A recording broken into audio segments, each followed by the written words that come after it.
Apa yang terjadi di dalam warga negara Indonesia di luar negeri yang bebas dari bansos, bebas dari intimidasi, bebas dari pengawasan oknum-oknum aparat dengan apa yang terjadi di dalam negeri. Prinsipnya hak konstitusional warga negara itu harus dijaga, dan hal ini itu yang berdasarkan laporan yang kami terima, tim 01 juga merasakan hal itu. Tetapi masing-masing bekerja dengan independensinya masing-masing, dengan ruang lingkupnya masing-masing.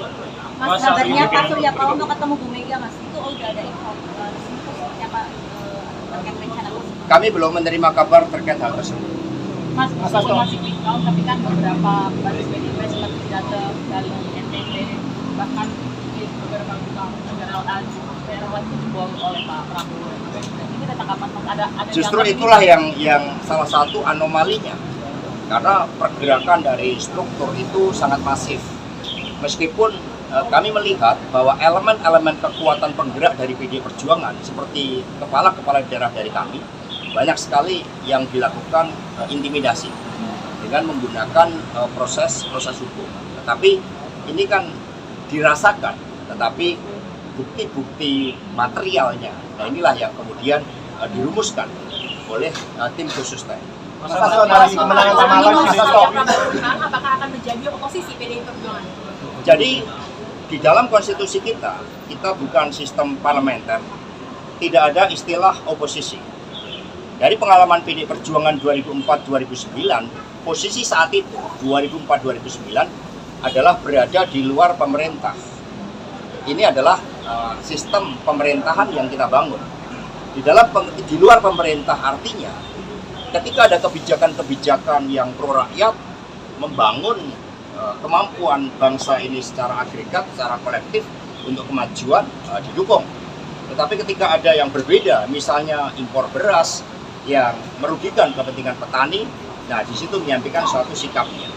Nah terhadap sikap-sikap politik itu tentu saja belum tahapannya ke sana, karena tahapan saat ini adalah mencermati seluruh proses rekapitulasi penghitungan suara dari KPU yang nantinya akan dijadikan sebagai basis pengambilan keputusan terkait dengan penetapan pasangan calon terpilih. Kalau tadi Presiden Jokowi mengatakan bahwa ini disebut karena adanya Jokowi efek, apa maksudnya? Jadi kita ini membangun people effect.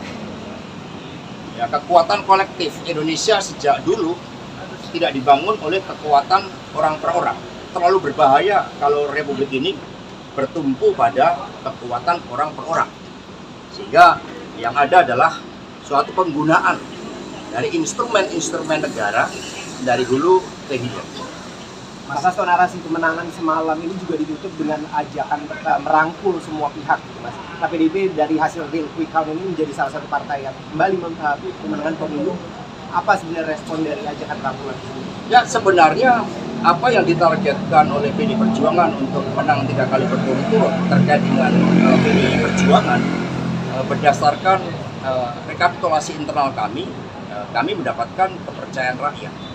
Tetapi tugas kami kan juga mendorong bagaimana partai-partai politik betul-betul mendapatkan suara sesuai dengan dukungan rakyat tanpa adanya suatu anomali atau suatu hambatan-hambatan secara sistemik terhadap upaya untuk mendapatkan suara dari rakyat itu. Nah sehingga ketika ada pihak-pihak yang kemudian menyampaikan pidato kemenangan, menyampaikan berbagai janji-janji manis, tentu saja itu terlalu dini. Karena tahapan kita sekarang belum ke sana, kita mengawal bersama-sama agar suara rakyat betul-betul bisa dipertanggungjawabkan sesuai dengan apa yang dikehendaki rakyat. Artinya jika hasil pemilu ini tidak legitimate, berarti PDIP tidak akan merespon ajakan rangkulan tersebut. Ya inilah yang akan menjadi tugas dari tim khusus.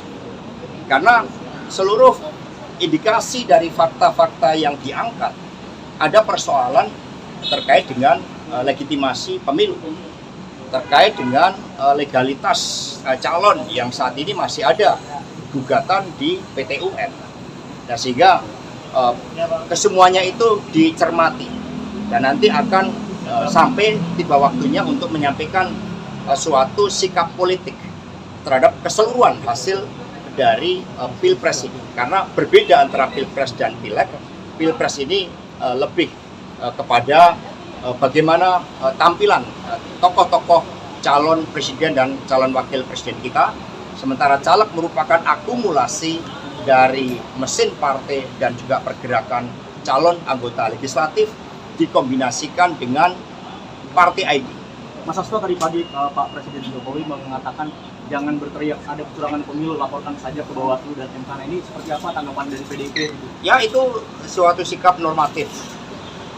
Kan di dalam praktek kita tahu ketika kepala desa dimobilisasi, kemudian mendapatkan ancaman, pelanggaran-pelanggaran nyata, itu kan sudah ada suatu proses di mana pada akhirnya banyak pihak yang menilai, meragukan terhadap independensi dari pengawas pemilu. Maka sekarang ini rakyatlah yang juga menjadi pengawas, kelompok-kelompok pro-demokrasi menjadi pengawas, dan di dalam politik itu berlaku bahwa benar tidaknya suatu politik itu akan ditentukan waktu kemudian.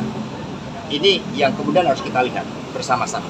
Sekjen, apakah tadi dievaluasi? Karena kalau tadi dibilang partai pemenangnya PDIP, tapi Mas Ganjar dan Prof. Mahfud masih di bawah dari 19%. Kami fokus pada pencermatan atas rekapitulasi dan kemudian pembentukan tim khusus yang akan melakukan audit secara menyeluruh, ya, berdasarkan bukti-bukti material yang ditemukan oleh tim khusus dari laporan. Download Tribun X sekarang, menghadirkan lokal menjadi Indonesia.